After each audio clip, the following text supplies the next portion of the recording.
an host maru Nyasiaya kaka pile as usual. My is my second live stream. Yani my live stream na mar ariyo nyaka nachak temo the live stream. Koro kawuono ka temo the live for the second time. Ageno ni connection ber. We alose mondo kik connection obed interfered with. Nikech ing'eyo ni seche moko live stream connection jachendo ga.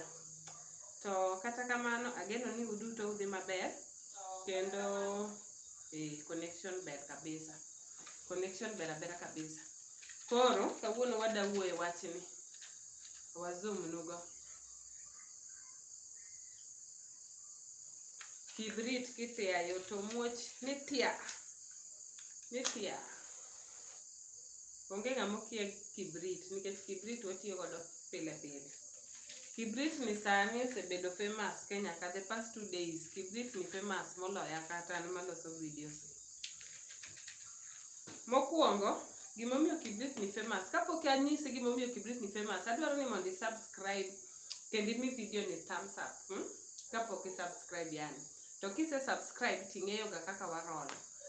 Wan gi videos e SEA 254K 4K, SEA 254K waloso ga drama magin tuke mamoro ji kata mamiyo ji nyiero nikech wadwa ni omed ji ndalo.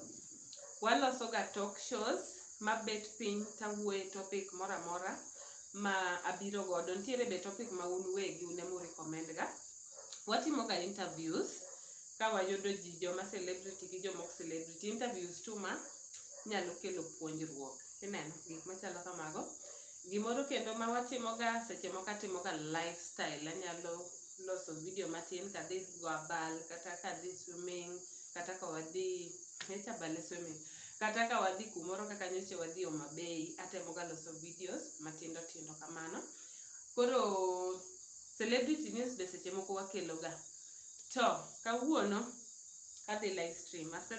Mae koro en live stream na mar ariyo. Mokuongo ne ok odhi successful ahinya nikech ne wan gi problem gi connection.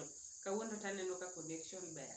Koro Kibrit ni osebedo famous kabisa kabisa. Nitiere joma ok active e Twitter. Nicho chakore mana e Twitter. Ka nyadendi moro jaode puonjo, I'm assuming ni jaode puonjo secondary school nikech no text ni jaode dhi timo exam maki.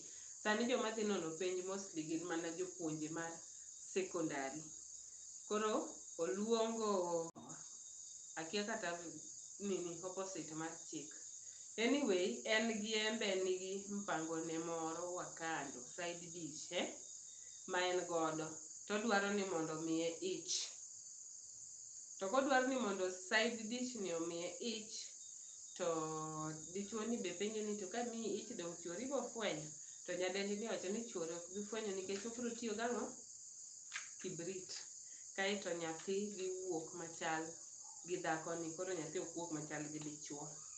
Koro gini ng'ato nogo screenshot to chako oro ne ji ma gini trend kabisa kabisa. Ni ere kaka Kibrit arita ni. Kibrit arita ni wating'i. Kibrit arita ni ere kaka nyalo miyo DNA mar nyathi change. Hey, koro ema ng'at moro explain ni Kibrit e kamara tengni. Neno kamara tengni ni nigi gimoro miluongo ni sulfur. Koro sulfur ni ng'eni ng'ama dichuo nigi X gi Y chromosomes nikech ng'ama dichuo madita mainga sex mar nyathi. Kochwado Y to nyathi wuok XY mano wuoyi. Kochwado X nyathi wuok XX mano nyako.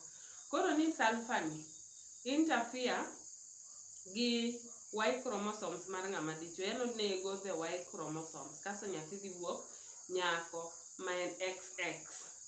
Kaito nyathi ma nyako ni dhi chalo gi babagi. Mamagi aini dhi chalo gi mamagi. Akia kata ka gine en adier kata en miriambo nikech wan biology mano puonjwa en niya gima nitiere rem nyathi en DNA ok en Kibrit. Maybe koro jo science bro wacho no wachno malong'o. Koro ni Kibrit sulfur ni to nowacho ni tiyo kode nang'o ni mar igolo gik marotenge gi. Kisegolo gik marotenge ben tich matek ma akia kata joma nigi time manyalo timo gik moko. Ng'ato osebiro Oje, hey, welcome. Aruaki. Sani koro idhi mana Kusini TV ma intiere. Welcome, Oje Msafi. James Safi be en YouTuber, koro unyalo range jok madhi biro e video ni igolo gik marotenge gi. Kisegolo gik marotenge gi, ati gik marotenge gi emoting'o sulfur, tiporo round kama kar chuny chiemo. Kiseporo round tirito 3 hours koro kuriworu gi ng'ato. Koro kuriworu gi ng'atno to wai chromosomes te dhi tho to dong' X, nyathi bet nyako to nyathi bet machal gi min gi. Propaganda mar kibrit. An magi midhiero mawinje piny sani, an mago pok nawinjo mana sani ka koro kibrit trend ma koro kibrit famous moloya. Koro unuparo nang'o? Kibrit nyalo ol tadiene sulfur. Joma notimo biology, chemistry, an ting'e ni chemistry naremi kata ang' awuondo. Joma notimo biology gi chemistry, sana chemistry maparo ni sulfur go nitiere. Sulfur ni nyalo ol tadiene adier mar nyathi moselosore. To sulfur ni onyalo nego Y chromosome adier. Gima nopuonjwa en mana ni Y chromosome tho piyo. Mano kende gima nawuok godo ndalo mane watimo genetics kata genes, kaka nyathi inherit genes. To mar kibrit ni, ay ma to buoga joka ma. Amba winje mana kaka wacheno, ito ni winje nade.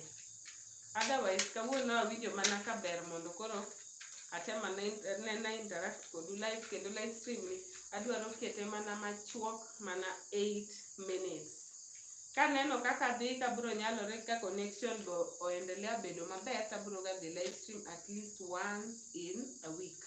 Koro mae en a trial mar dhi live stream. Koro miwa pachi, ineno ni onego wadhi mbele gi dhi live stream koso wadhi adhia mbele gi ma wamiyou pile pile ka. Live stream ok onyiso ni koro mapile koka miu, onyiso ni achaka medo on top of mapile pile ka. Yani chalo kaka kosetokni to koro imi gimoro bathe, ka fruit moro, ka yogurt moro, appetizer, Koro kidwaro ni mondo wadhi mbele gi live stream to inyalo nyiso wae comment section kanyo. James Safi, thank you so much for tuning in. Ngata ma pok oneno James Safi Media, dio James Safi Media, en jawer kendo en cameraman mar Asumbi TV. Kisebedo ki watch videos mag Asumbi, gi some of the videos mana shoot kane wadhi Homa Bay, en cameraman mane mako videos mabeyo go. Yes. Kata kamano, ubed gi otieno maber kendo ubed gi weekend maber. Wasechako weekend joka ma. Ana wish you mana ni enjoy your weekend kendo ubed mamor. Amor ka ji mor. Koro live stream ni adhi ende nikech already 8 minutes osechopo. Aldin Atieno, welcome. Atieno, jambi nyinga madiere en Atieno. Koro wan the same namesake. Thank you for tuning in. Nani koro asetieko live stream. Adonjo mana test live stream ni matin ka be nyalore. Koro Atis, thank you so much for tuning in. An aluongra ga ni Atis nikech nyinga madiere en Atieno. Thank you guys for tuning in. Bye.